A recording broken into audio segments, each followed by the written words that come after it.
My guests today are film director Dmytro Hresko and film producers Polina Herman and Glib Lukianets, and their beautifully haunting film documentary, DIVIA. Now, since 2021, Dmytro Hresko has created the full-length documentary films Mountains and Heaven in Between about the workers of the ambulance station and the life of the villagers in the mountain village of Kolochava in Transcarpathia, as well as the documentary King Lear, How We Looked for Love During the War, about the life of migrants and their participation in amateur theater in the west of Ukraine.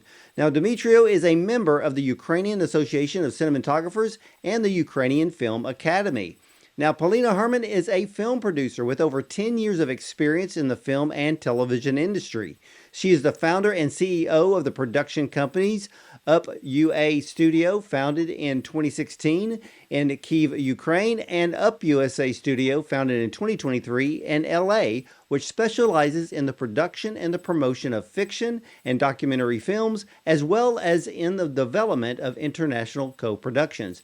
Now, under her leadership, the studio has produced over 20 films, including international co-productions with Poland, the UK, and the United States. Now, Glib Lukianets is a Ukrainian-Polish film producer and writer, the owner of Gogol Film and Gogol Vertigo production houses that focus on social and national issues by creative storytelling and new art forms. He earned his master's degree in economics from Kyiv National Economic University and master's degree in arts from the Leon Schiller National Film School, one of the leading film academies, according to the Hollywood Reporter's numerous ratings. Now, in 2025, this amazing filmmaking team finished the documentary DIVIA about the impact of society and war on the state of ecology and nature in the Ukraine. So, ladies and gentlemen, let's welcome filmmakers Dmytro Hresko, Polina Herman, and Glib Lukianets and their powerful film documentary DIVIA to the show. Welcome, everyone. Hello. Well, Dmytro, let me start with Hi. you. Hello, Polina. And so, Dmytro, let me ask you, why was it so important to tell the story of the destruction of nature and wildlife caused by the Russian-Ukraine war? Yeah, I'm trying to cover some not usual theme in documentary. Like when war started, a lot of filmmakers started to make a documentary to trying to catch all crimes of Russian, and some of my colleagues said like it's more filmed war in history. So I starting to thinking about how can we also join this process of archiving history, and with Polina we decided to focus in nature, and as we are both love like environment and has this connection, so uh, we trying to capture some nature environment destruction to make more attention to environmental issues. It doesn't mean like human tragedy is not important, but in Ukraine it's important to cover all this tragedy stage what Russian invasion made. Yeah, and that's the thing that I loved about this film is here in the United States, the only thing that we see on the news is the destruction of cities. We don't see the destruction of farmland. We don't see the destruction of wildlife. And you bring this in very important aspect into this film. Now, for you, Polina and Glib, both of you are producers on this film. Why did you want to be a part of this incredible project? Maybe I first answer on this question. We worked together with Metro 5 years or six, I don't remember. And Divya is our third movie together. And we know each other, we love each other, and Of course, when Dmytro told me this idea, I said, "Wow, it's what we need right now because we have a lot of movie about war, about people, but I don't know a movie about nature." And of course, I and Dmytro, we love nature, and we wanna tell a story a little bit something more than just about situation in Ukraine right now. Yeah, this subject is more global. It's not just about Ukraine. It's about every country, every continent, everyone. We don't have a planet B. That's why we want to show what happened right now in our country, in Ukraine, and put this message for everyone and say, think about this right now and start from you. And what about you, Glib? I will just add that we are all interconnected and we are not separated things on this planet, like people, all the nature, just one bioorganism. And this is also one of the messages of the film. So for me, that was maybe the crucial in this project. Yeah, this film starts with a very serene feel of nature and the wildlife. And for me, I didn't really know that Ukraine had such incredible beauty of not only nature and its wildlife. And I love the fact that this film shows us, what the Ukraine truly is. And I'm hoping that the rest of the world will take notice that war doesn't just destroy lives, it destroys the very ecosystem, the ecology of the land, which as humans, we have to have the land to survive, correct?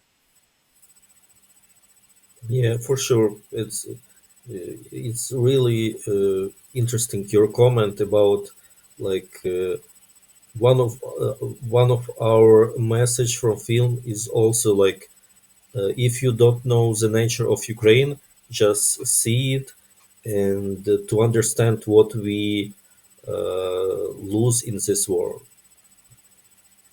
Very, very much so. Now, I noticed that as the film was moving along, you slowly move the film into the war. The film starts out very serene. We're looking at nature. We're enjoying looking at the wildlife, and then slowly we start hearing the bombs. We're hearing the explosions in the background. How did you get the footage of the bombs being dropped across the farmland and other areas? We use archive footage from military. Uh, it's only way to get some this really close to the battlefield images. So as I said, like for now, it's so documented war, so you can get really not expectable footage from military in different way. Maybe we show this destruction of nature, but it's only maybe 1% excess what we have when we go into this land with film crew. So in real, it's much more destruction, but it's not possible to film from any side of a battlefield. Well, for you, But Polina. when, No, go ahead, Polina. but when we did shooting, Metro had a lot of expedition and a lot of shooting days and a lot of materials from him. His shine. So for Polina and you, Glib, being the producers, what were some of the challenges of getting this film together? For me, first challenge was like find money. for this project. Yeah, really. Because when war started in Ukraine, all money from government or different um financing gone to the war, and of course not for the movie or art project. You know, that's why in Ukraine I cannot find our budget money for DIVIA. That's why when we started, it was a difficult time because we wanna do great movie, and of course we need money for this. Gleb, for you? Yeah, well, Glib, let me ask you. Were you on were you on location when this was filmed? Location was mainly Dmytro's task and Polina's, but for me the biggest challenge was the editing, and we worked with a couple of editors, and it was a long process since we have the final cut, and then we just had a screener. It was a challenging process to make a story narrative, to have the arc without having any character in a classic meaning or any dialogues. That was a big challenge. Well, I noticed that with this film, there's no dialogue. The film moves not only with the video footage, but it moves along with an incredible music score. And I understand that with the music score, uh, it wasn't it Sam Slater that did the music, because he's known as the score producer for both of the Joker movies starring Joaquin Phoenix. So how did that collaboration with Sam happen? It was amazing. He is like professional, and it was a great pleasure for me work with him. So we started, you know, dialogue maybe like half year before the editing, and we all time when we get some editing, some draft, we send it to Sam, and Sam trying in prepare some music. So it was interesting process. Music impact to the image, and image impact to the music. Well, it ended up being very, very beautiful, and the way that it flowed from beginning to end really keeps your attention. I have to ask though, because Demetrio, how did you navigate some of the areas with the unexploded landmines? Uh, it's uh, so I trying to find some uh, person who knows the area, and it can be military or deminer organization or some local, and just in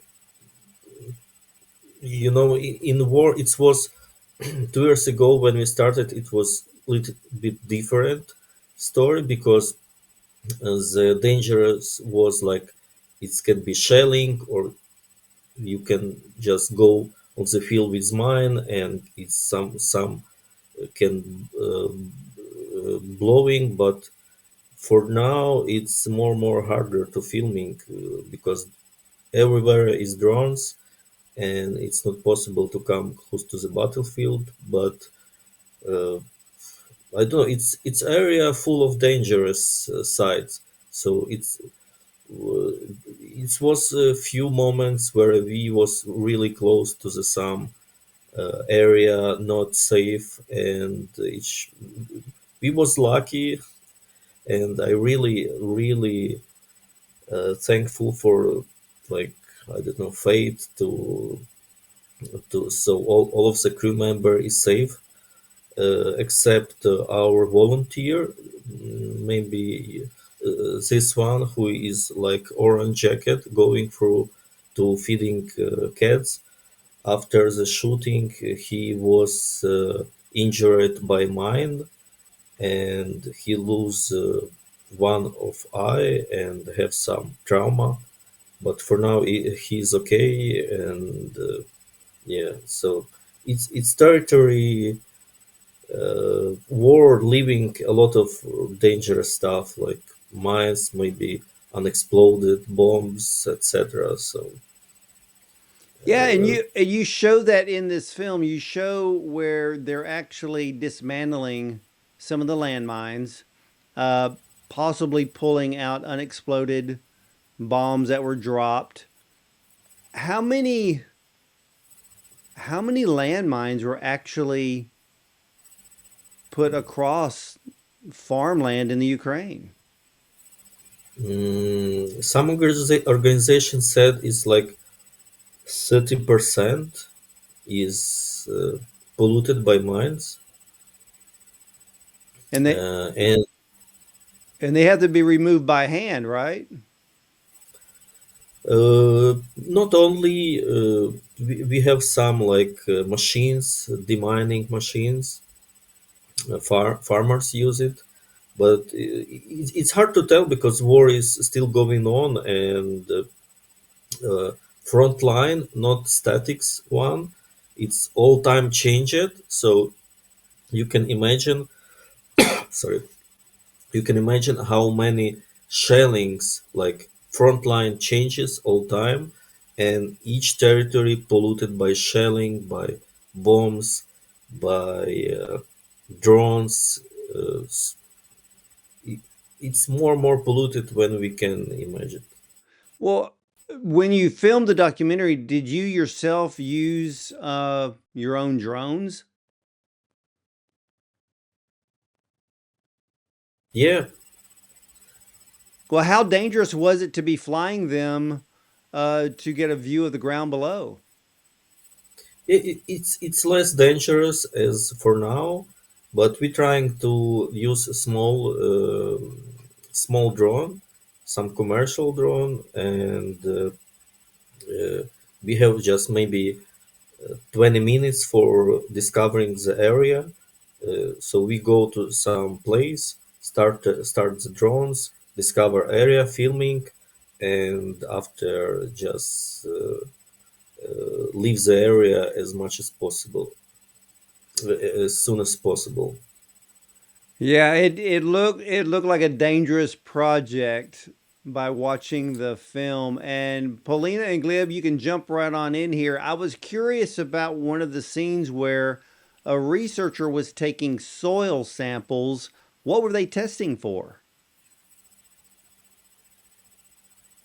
Uh, he's testing like soil, and any bomb and explosions leave some dangerous materials, and for so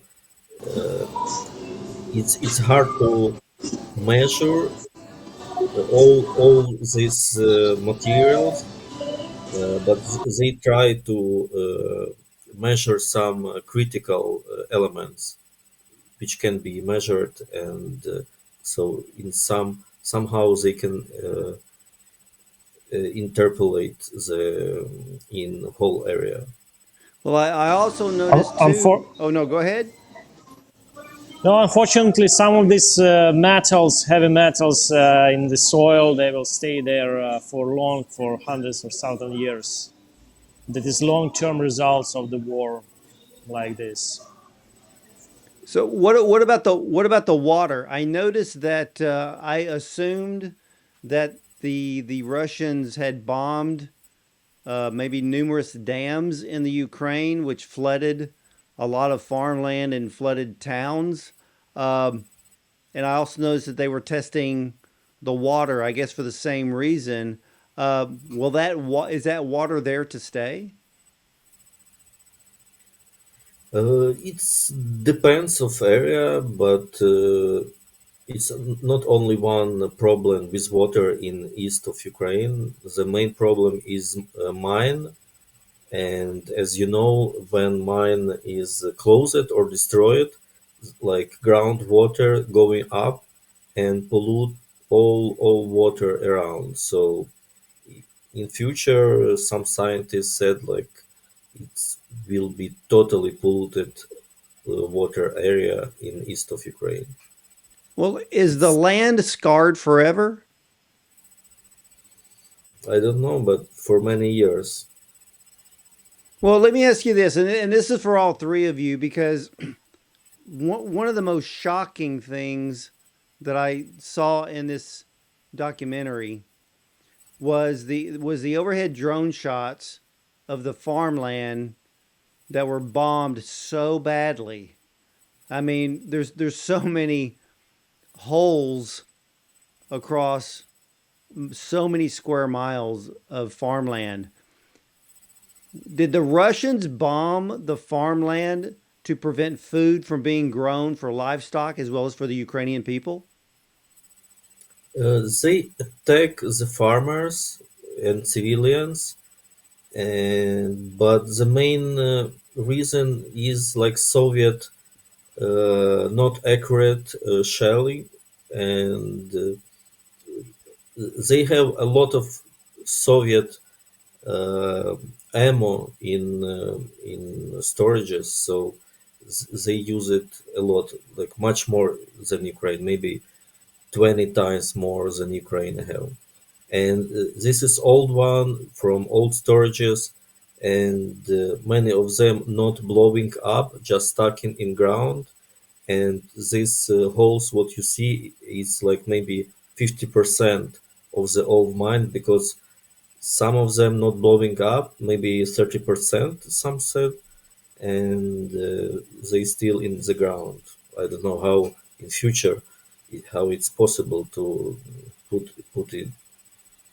Yeah, it was completely heartbreaking to see all of that farmland completely destroyed, and to think that not only was it caused by all the heavy shelling, but also to realize that there are still unexploded landmines in those fields that have to be removed, and to think that it could take a few decades for all of that farmland to be completely cleared and to be safe to be used again. I mean, it's absolutely heartbreaking. And you bring in this film such a powerful message for the rest of the world that war is unnecessary.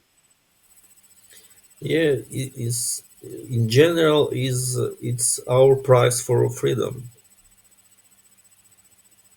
Very, very, very true. Now, I've heard that the Ukraine is very rich in natural resources, from minerals, of course, to the crops. Um, what are the plans to help rebuild the cropland and to resource minerals underground to help rebuild the Ukrainian economy? Uh, are they kind of working on that now, or do they have to wait for the war to completely end?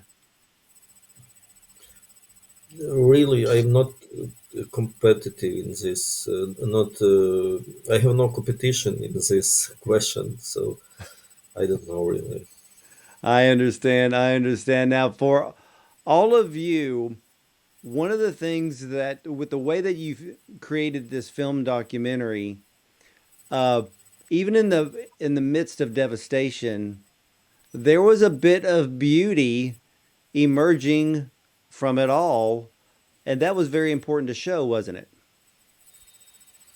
Yeah, it was important, and Polina and Glib agree. Is the we wanna provide hope from our film.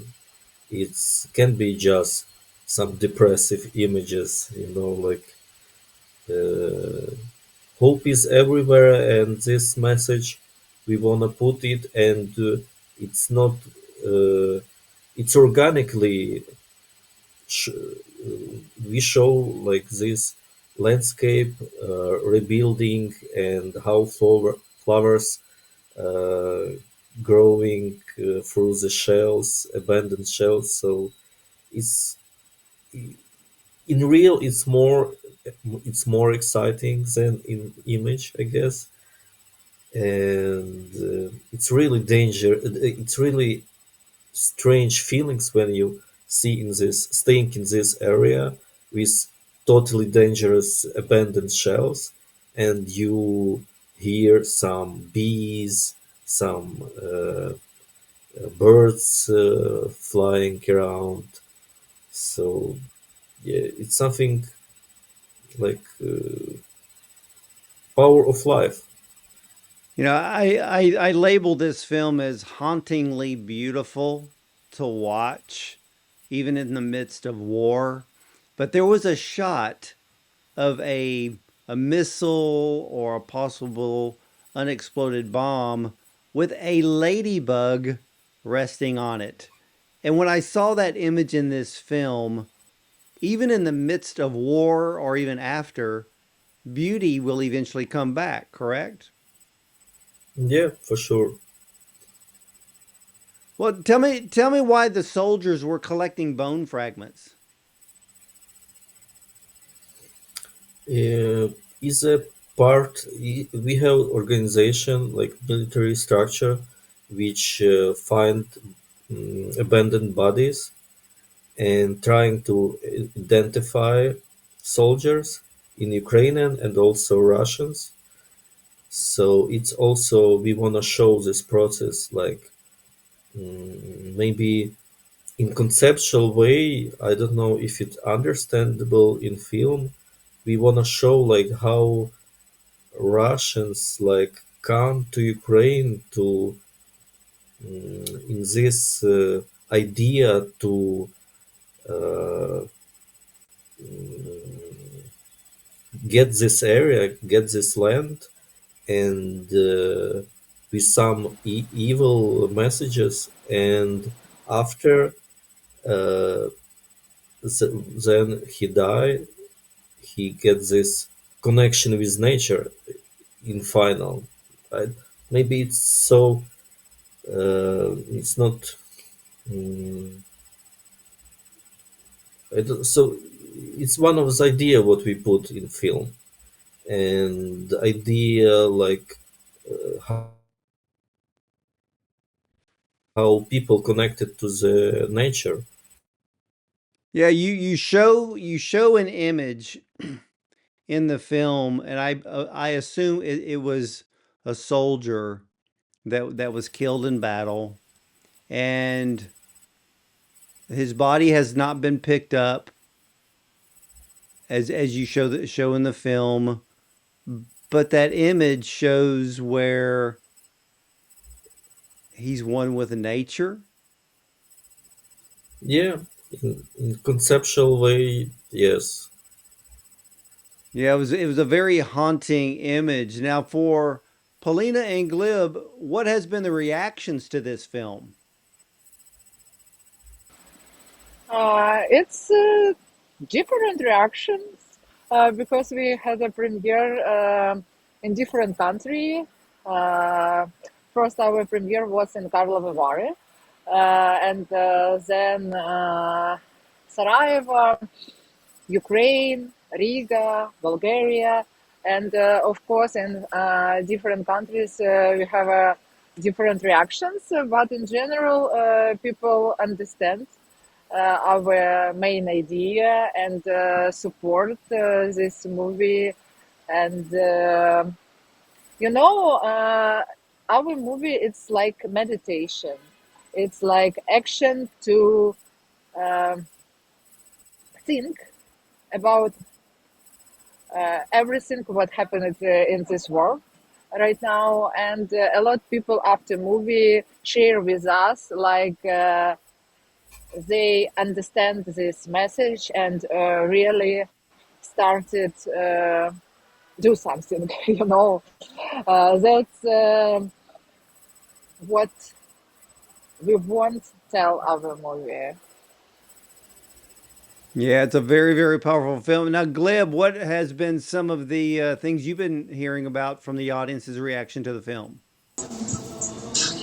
So I noticed that people need some moment of silence after watching. This is the, as Polina mentioned, this is special mood that we put audience in, and through this stage, through this mood, people can look at the war, can look at nowadays from different perspective. For distant countries like America or more Western Europe, this is a chance to get another image of Ukrainian war, not only what they see from TV. So this is more immersed journey to the Ukrainian land that's now in war.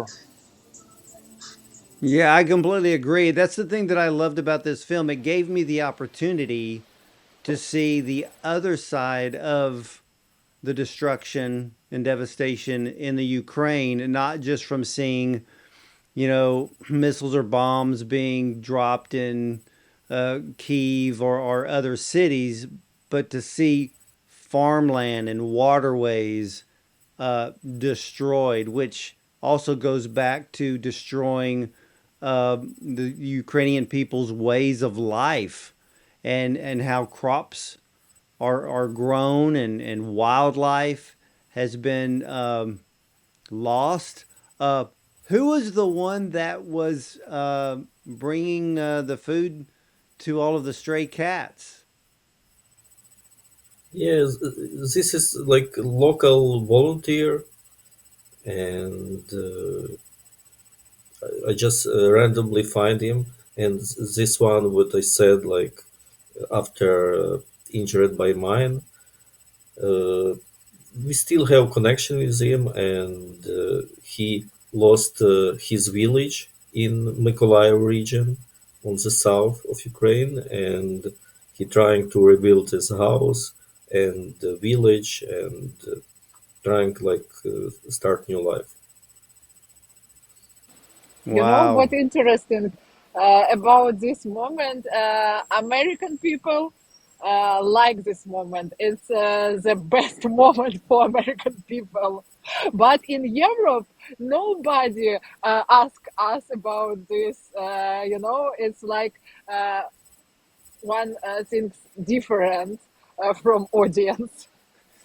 Well, I actually thought it was very touching to see somebody bring a bag of cat food to help at least bring some nourishment to some of the stray cats that were left behind when a lot of the people were forced to move from their own land, and but also to see how wildlife adapts to the change of the landscape, to go from heavy forest, um, open meadows, and then they're destroyed in war, but then to see wildlife slowly comes back. And the thing about this film, it showed me the power of nature.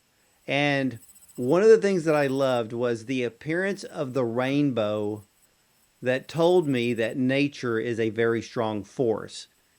Nature will adapt, nature will regenerate regardless what man does to the earth.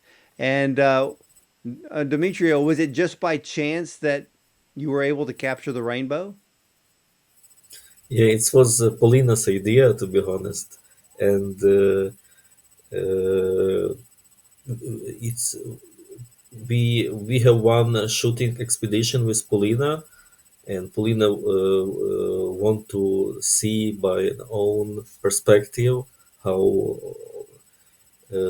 east of Ukraine, and when we see rainbow, Polina just starting arguing. We need this shot. We need this shot. Just stop the car. Well, Polina, what And what was it like to see that rainbow? And you knew it had to be in the film. Yeah, because it was for me like a new life, like hope, fight, and a new life, and it's a powerful message, I think. And of course, I'm woman. I feel nature, uh, and yeah. I love that. Now, Glib, what was your favorite part of the film? For me, my favorite part of the film is ending, but not because it's I like it. I really don't like it in the meaning of the message. For me, we show the hope in the end by the third part of the film, but in the very end of the film, I feel the less of hope. The hope is missing almost, and like we are in the moment that we are now, and yeah, I'm not sure there is a big hope. It's our job now to make this big hope possible. I agree. Now, for me, when I saw the film, I felt hope at the end. And I love that the way, again, the film starts out in a very slow, serene feel of seeing nature grow and thrive. But then as the war slowly enters the picture, we see the destruction, we see the loss of not only nature itself, but the wildlife. And of course, we see the loss of human life as well. But I think the film does leave us with a bit of hope because none of us can stop the force of nature. And ladies and gentlemen, this film documentary, DIVIA, this is a film that explores the catastrophic influence of Russian invasion on nature in the Ukraine. This is a journey from the harmonious life of nature to the fiery whirl of war which burns out the earth, the forest, and all flesh. As the spring comes, nature revives and brings new life among animals despite the irreversible damage. Yet the tremendous scope of the tragedy deprives us of hope for immediate natural recovery and cleaning of the remains of war. This film shows us the devastation from the ground up, as well as giving us a God's eye view of destruction to nature, wildlife, and the human existence. The images will not leave your mind quickly, but they will stay with you to help you remember that war is damaging to every living thing. Nature is a powerful force. It doesn't stop growing, it doesn't stop regenerating, but it adapts to what man does to it. DIVIA is a very powerful, emotional film documentary that needs no words to convey its haunting message to the world. The combination of the cinematography and the music score helps to tell the whole story. And I want to thank you, Dmytro and Polina and Glib, for giving me the honor to see your film and to discuss it with you today. Thank you very much for interest and supporting. Thank you so much. Thank you. You're very, very welcome. And ladies and gentlemen, if you ever have the opportunity to see DIVIA, if it's at a film festival or wherever it may be playing, make sure you see this film. You need to see the other side of war, not just in the Ukraine, but all the wars that are happening across our planet. There is destruction that we will never see on the news. So, ladies and gentlemen, remember you can catch all of the Bond on Cinema interviews at bondoncinema.com. Check out our Prime show, our YouTube channel, and yes, you can listen to us on Spotify, iTunes, Amazon Music, and more. And remember, you'll either see me at the movies or on the red carpet.